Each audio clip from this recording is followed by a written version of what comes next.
Hey guys, this is the Metal Jesus, and it's April 10th. You are listening to the All Gen Gamers podcast. I'm with my hosts, and starting off with Pete Dorr. I like to call him Obi-Wan Pete Kenobi. What's it going? How's it going?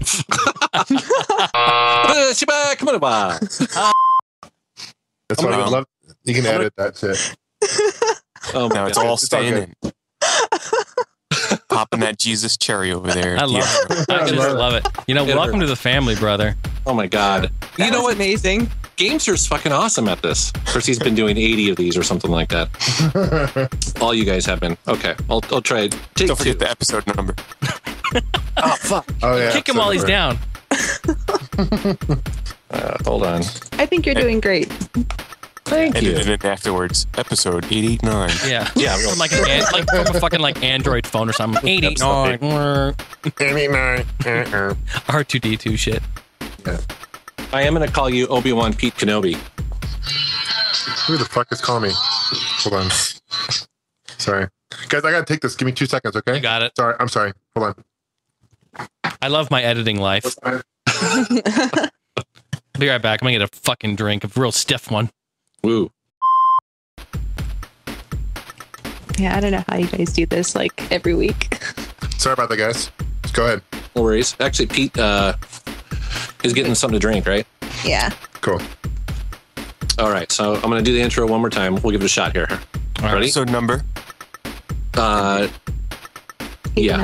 89. Hey guys, this is the Metal Jesus, and it's April 10th. This is episode 89 of the All Gen Gamers podcast. I'm here with my host tonight, Pete Dorr. I like to call him Obi-Wan Pete Kenobi. How you doing, Pete?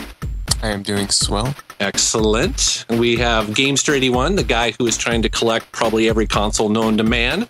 How's it going, John? Good, man. What's going on? Not much. And of course, we have Jason Heine, the audio production engineer, and actually, what I should have introduced you as the biggest Billy Ocean fan on the planet. I am. Hi. Thank you. I'm glad. Billy's here with me too. And then we are joined tonight with a very special guest. Her name is Steph, but she goes by the name PhantomJest. How you doing, Steph? I'm very well, thank you. Excellent. And then why don't you tell our listeners a little bit about your gaming history and where they can find you, and if you have a YouTube channel. And also, we need to know what your favorite game is of all time.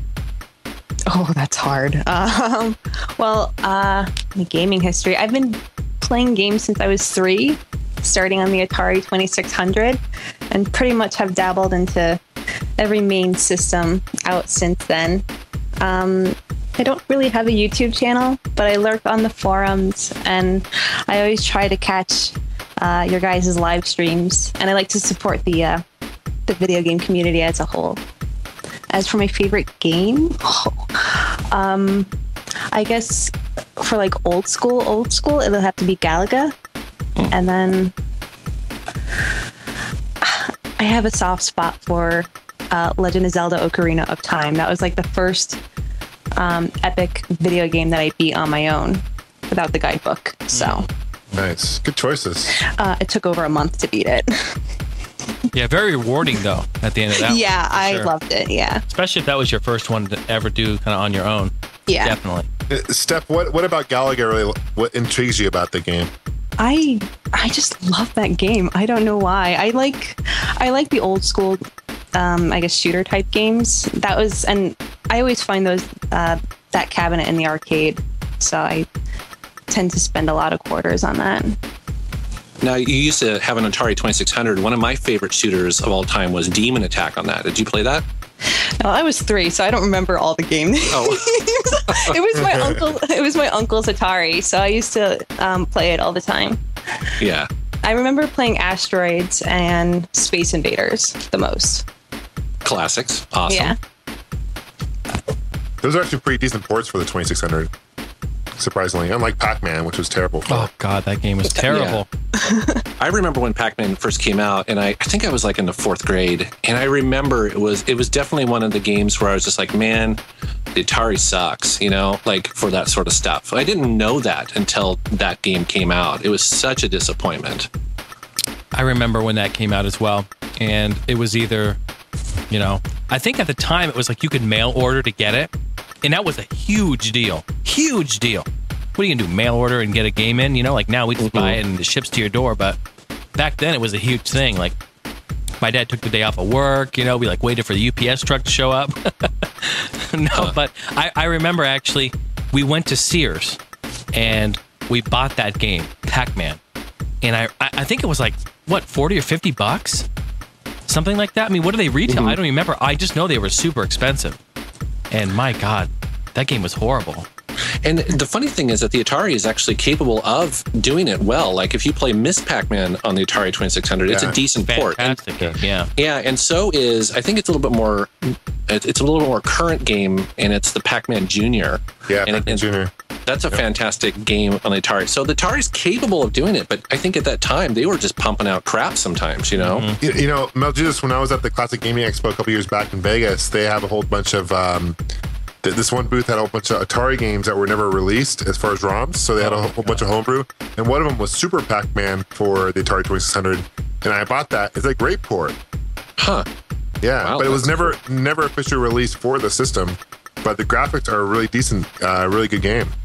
Wow, I like to see that. That's cool. Yeah, that's cool. You should definitely do, well, if you have a bunch of those, you should do a video on that. I'd love to see it. Yeah. Yeah, it's cool because the guy actually, it's a repo cart, so he put like stickers. It looks really like professionally done and stuff. It's really awesome. Yeah. I have to say, I've been really getting into homebrews lately. I don't know what years ago I always used to like shun them, like, come on, it's not an official game. Why am I gonna spend all that money on something that's not even official? But ever since, you know, Pure Solar came out, I'm like, wow, you know, just look at all the attention to detail that these guys put into crafting, not just the game itself, but the game box and everything. And it's just something to play games that might have never came out, and then they found, you know, the file for them and re-released them, or games that people created on their own. And there's just something about owning a physical copy of it, even if it's just dumped onto like a cart, like a Super Nintendo cart or something, that I've been collecting more and more prototypes and stuff, homebrews lately. Well, and sometimes they're really impressive, like some of these that we mentioned. It's kind of amazing. I think it's because, you know, 30 years later, people really know how to program for these systems. There's lots of documentation for getting around some of the limitations of it. And you know, with all that experience, just comes some amazing ports that would never have been possible back in the day, I think. Or maybe they would have, but they just didn't put the time in. I've seen some really amazing ColecoVision ports, too, where you're like, wow, the ColecoVision was a pretty powerful system. It's definitely cool. Yeah, that's cool. John Hancock actually collects quite a bit of those. He's a big homebrew collector, and pretty much he follows the forums on Atari Age and stuff like that. So it's cool when you go and see his collection, because he's just got hundreds of them, and they're all numbered. You know, it's weird to see a game that is like he owns like 1 of 10 copies. It's crazy, you know.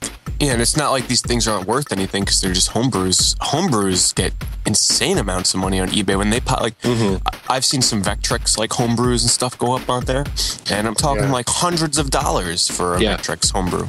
Fairly soon too. You don't have to wait 10 or 15 years. It's, you know, if there's a single run, it could be worth that a couple months later. It's because.